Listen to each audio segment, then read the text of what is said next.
Hello বিয়স, আসসালামু আলাইকুম। জিওন্স পার্ট থেকে আমি আজিম আপনাদের জানাচ্ছি স্বাগতম। দেখতে পাচ্ছেন উইন্টার সবচেয়ে ডিমান্ডেবল প্রোডাক্ট শ্যাকেট, স্ন্যাপ বাটনও করা এবং top notch swing quality brown কালারের মধ্যে পেয়ে যাবেন এই কালারটি। টোটালি 3টি কালার রয়েছে আমাদের, সবগুলি কালারই দুর্দান্ত। আমি এক এক কালার দেখাই দিব, কিন্তু এটার ভিতরে আমরা দেখতে পাচ্ছেন যে ইনার পার্টে এক্সট্রা ফেব্রিকিং করা আছে। দেখতে পাচ্ছেন খুবই সুন্দর এবং দুর্দান্ত দেখতে, এবং পরলে আপনাকে খুবই লুক্রেটিভ এবং খুবই অ্যাট্রাকটিভ দেখাবে। দেখতে পাচ্ছেন প্রোডাক্টটি ব্রাউন এবং হচ্ছে গিয়ে আর বাকি যে 3টে কালার আমি আপনাদের বাকি 3টে কালার দেখিয়ে দিচ্ছি। আরেকটি কালার হচ্ছে মেরুন কালার।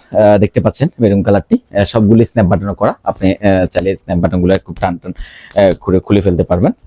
খুবই সুন্দর, এবং যদি সুইং কোয়ালিটি আমি যে কাছ থেকে দেখাবো ঠিক খুবই সুন্দর এবং টপ নচ সুইং কোয়ালিটি। আমাদের নিজস্ব ফ্যাক্টরি তৈরি করা প্রোডাক্টগুলো। মেরুন কালার শ্যাকেট, এটা টোটালি হচ্ছে 280 জিএসএম ফেব্রিক দিয়ে তৈরি করা। এটা একটু থিকনেসটা মেরুন কালার একটু পাতলা আছে। বাকি যে দুটো প্রোডাক্ট আছে ওগুলো 380 জিএসএম ফেব্রিক দিয়ে তৈরি করা। বাকি যে কালারটি লেমন কালার, বা এটা অনেকটা স্কাই ব্লু কালার টাইপেরও। আপনারা হয়তো কালার মনিটর ডিভাইসের কারণে একটু লাইট দেখতে পারেন। সুন্দর সবগুলো কালারই। ইনসাইডে এটা রেড কালার ইনার পার্ট দেওয়া আছে। সো এই 3টি কালারই এই শ্যাকেট যদি আপনি অর্ডার করতে চান, কর্নার থেকে অর্ডার বাটনে ক্লিক করুন। আর দেখে শুনে টাইল দিয়ে পাস করতে চাইলে অবশ্যই চলে আসুন মিরপুর 10 বেনারসি পল্লী, হাউস নাম্বার 3, লাইন নাম্বার 5। ধন্যবাদ।